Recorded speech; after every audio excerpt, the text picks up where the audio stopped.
Assisting someone else with their dental care. I'm fond of saying that flossing doesn't necessarily need to be fancy, and in fact it can be really fast. Just getting the floss in there, going in between the teeth. You want to do as good a job as you possibly can, but just the act of getting in there with the floss means that you're doing a whole lot more in terms of oral health care than a lot of people do every day to take care of themselves or to take care of somebody else. The same thing goes with brushing. Brushing the teeth twice a day or after each meal, if at all possible, will do more to maintain good oral hygiene and then in turn good oral health.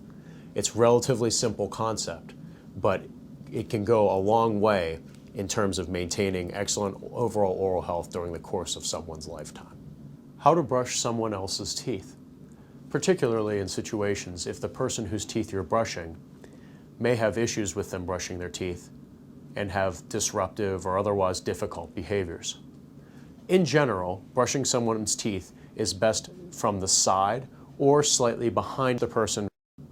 This is in contrast to flossing, which is best done actually directly facing the person. The first thing to do is to gently come beside the person. At this point, I always gently rest my hand on their shoulder and explain to the person what we're about to do. Melissa, what we're going to do today is we're going to start to brush your teeth, okay? If the person is slightly apprehensive, I find that this initial contact often establishes a reference point to know that something is about to happen. Visually impaired patients in particular, I found, have benefit from this.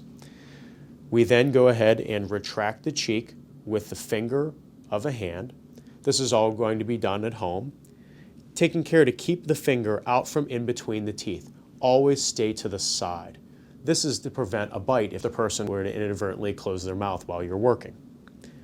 We then go ahead and brush the teeth using the same small circular and sweep motion that we spoke about previously, and working our way from the bottom to the top and all the way around the mouth.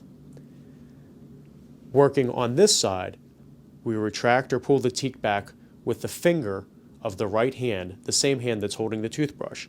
We can then, using the small circle and sweep motion, clean the teeth on the top and bottom sides of the mouth, taking care to keep our finger once again from in between the teeth, so that if the person closes their mouth, they won't close it upon our finger.